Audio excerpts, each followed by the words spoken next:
Hello, and welcome to Let's Go and Look at some Nintendo games that were made before I was born. In this episode, we'll be looking at all first-party releases on the NES. And because I'm bad at intros and I have no more to say, let's go! The Legend of Zelda is an all-time classic, with its innovative design and the checkiest link in the series, and it absolutely blows. Okay, that's a bit harsh, but time has not been kind to Zelda 1. First, the controls are okay, but when trying to fight enemies, especially ones that fly or jump, it can be very annoying. And then there's the darkness. They're always on the move, only vulnerable on their sides and back. They're super fast and move randomly. And it just sucks. See, the enemies are either Dark Souls levels of hard, or dumber than a snail. Then there are the secrets. See, they're similar to enemies. They are either way too hard. I mean, which one of these frames holds a secret and which one of them doesn't?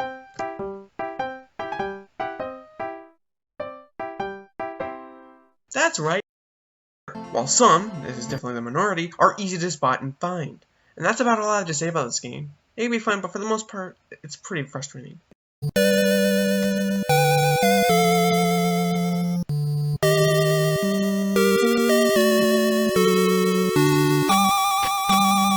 Now, this part of the script was written before I actually played the game, but I'm probably not gonna finish it. But hey, future's good, right, James? I can confirm I did not finish it. Especially in my allotted time frame, I barely made any progress, and I don't even think I'm gonna finish one palace. Could I have? Yes. Would I have? No. I mean, you can see in the footage, I just wasn't having fun. Okay, that's untrue. I accidentally discovered you can moonwalk, and this. But other than that, there was just a bunch of grinding, so yeah, I give up.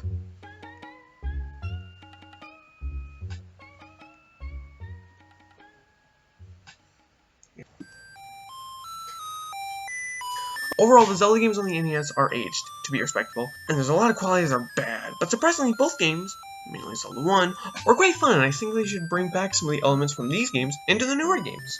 But overall, the series quickly got better and more well-refined after this. And with that, they started to make actually good games.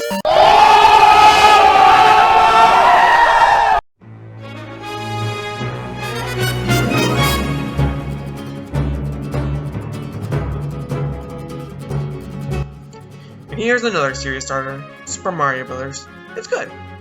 Next.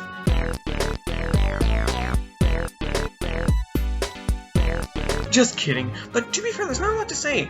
It's a platformer. You go level by level, jumping around at the speed of sound, trying to save Princess Peach or Tozo from her film 80s Americans. But yeah, there's not much to say. It's good old fun. I mean, there's speedruns of the game, which I suck at, and I've never forgot that Mario kills his toe every single time he destroys a block.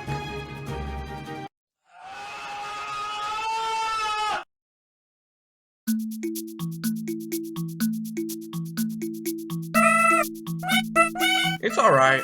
It definitely controls best of all the Mario games on the NES in my opinion. But other than being super different compared to other Mario games and having a funny frogman as the final boss, there's not much else.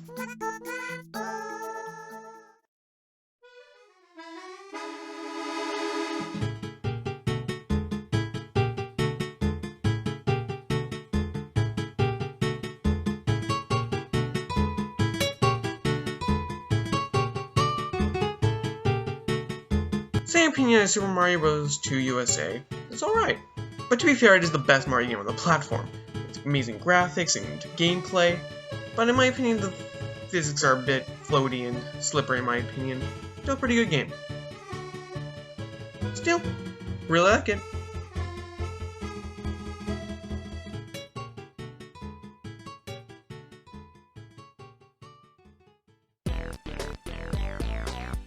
So the Mario series fared way better than Zelda on the NES.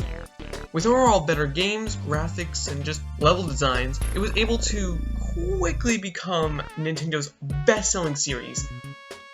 Next.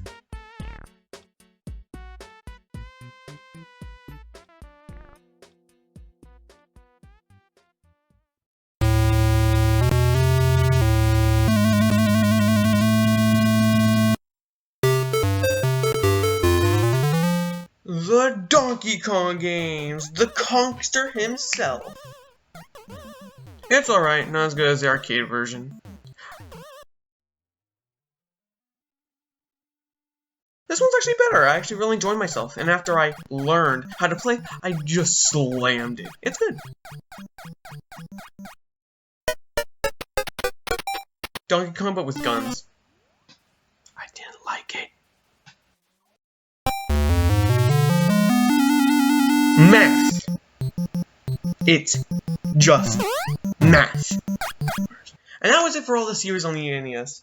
To be fair, there wasn't as many as I remember there being. I mean, obviously you got your Zeldas and your Marios and, I guess, Conky Dongs. But I mean, I don't know, there wasn't that many that had multiple games on the system.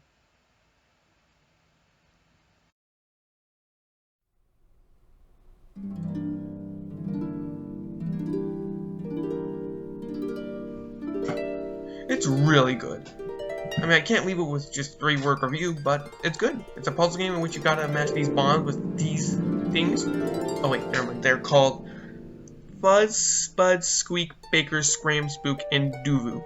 Okay. And I spent a ridiculously long amount of time on this game. I mean, it's fun.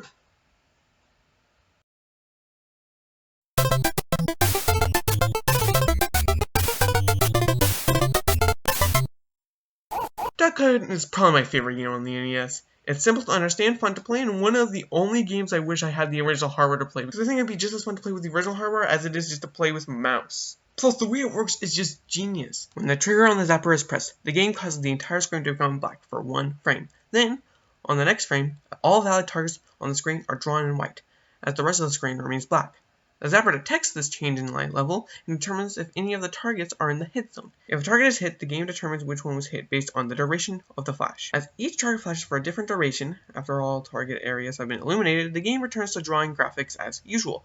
The whole process is almost imperceivable to the human eye. Although one can notice a slight flashing of the images, easily misconstrued as simulation muzzle flash.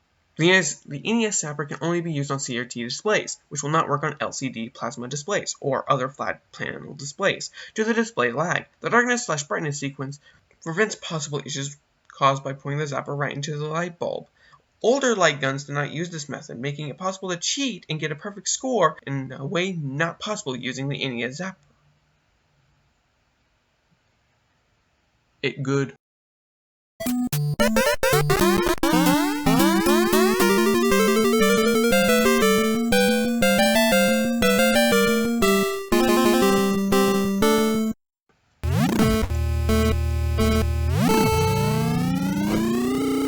I never played this before. I've only seen footage, and to be honest, it plays well.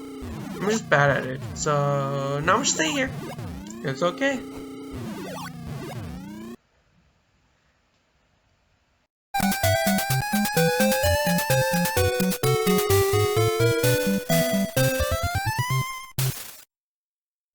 Punch-Out is a series that hasn't seen many releases, only having 3 that I'm aware of, and I can see why people love this series, and I love the gameplay.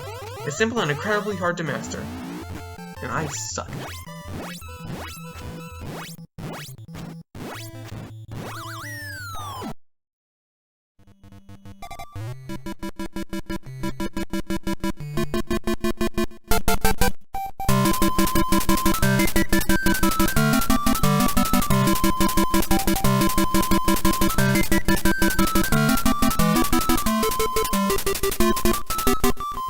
This is my favorite platform on the console. Yes, even better than Super Mario Bros. 3.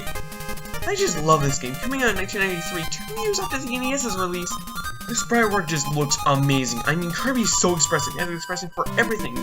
Being hurt, falling on his face, and I just released a ball Dracula. Personally, him. Wispy Woods, Cries, King Dedede has as many expressions as Kirby, and my favorite being... What is this? I'm not even kidding, the first time I saw Dedede take flight, I nearly fell off my chair. And the music is just sublime.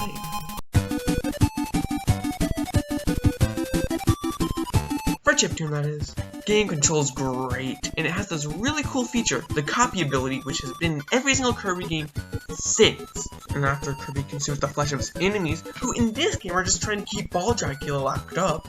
But after the horrific scene takes place, a rock, a wheel, a UFO, a flame chop, and a natural disaster You can also spark a beam, jump really high, nuke the screen by bouncing all over the place, throw what I guess are scissors, use a sword, and scream so loud everyone die. As you can see, there's a lot of abilities in the game. Other than stealing abilities from the enemies, which he also uses for sustenance, there are also mini-games. These are really fun. There's this quick draw one where as soon as they draw their gun, you have to shoot them.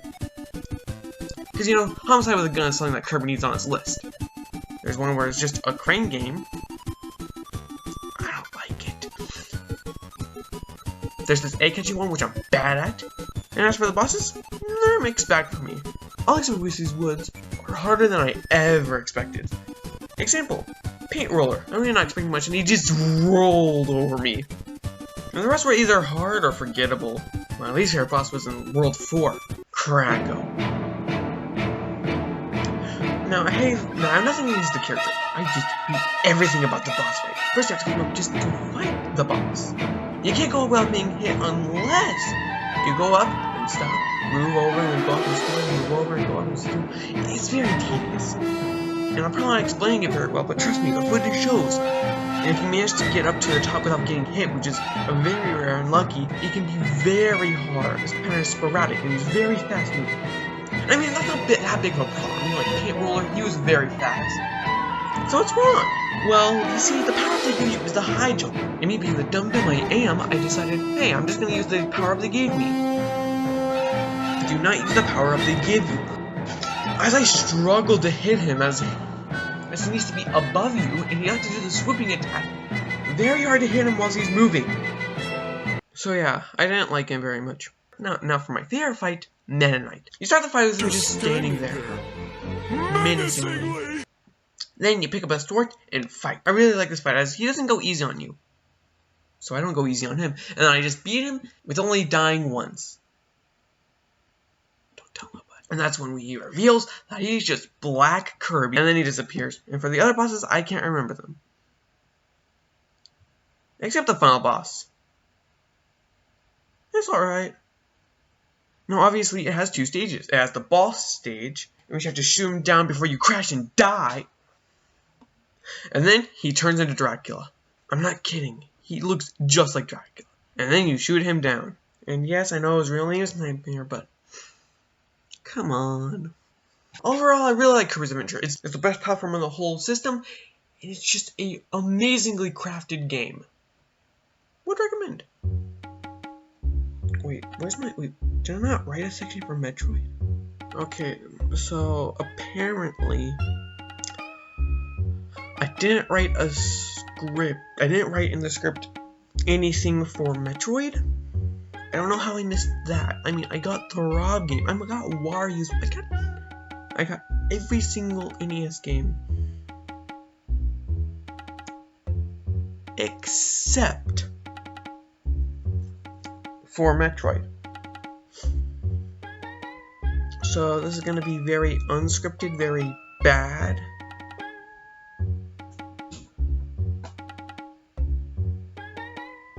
And yeah, not much to say.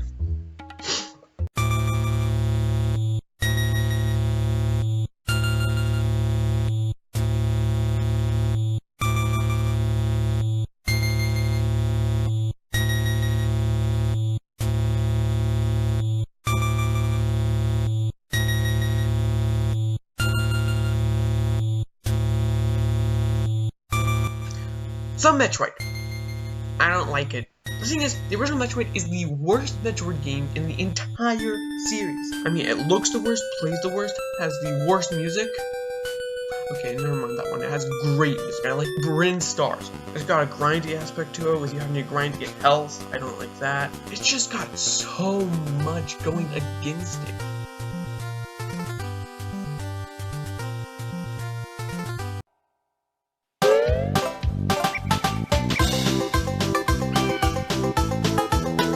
And now for the games everyone's been waiting for. Robert's games. Meh. That's all there is to say. Meh. I mean, they're alright. Not terrible. Except for Stack Up, I don't like that one very much. It doesn't help that I don't have Rob or ORCT TV. So, Giant Man's alright. and not much else.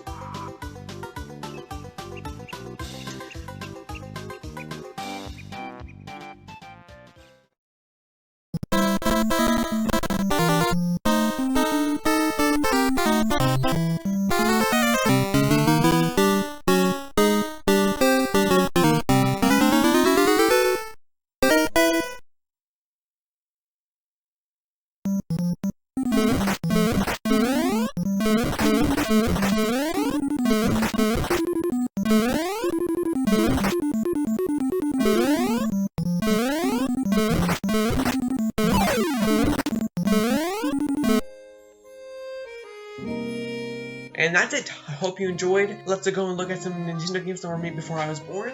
Hope you like this episode. And I'll see you next time for maybe SNES games. Maybe Game Boy games.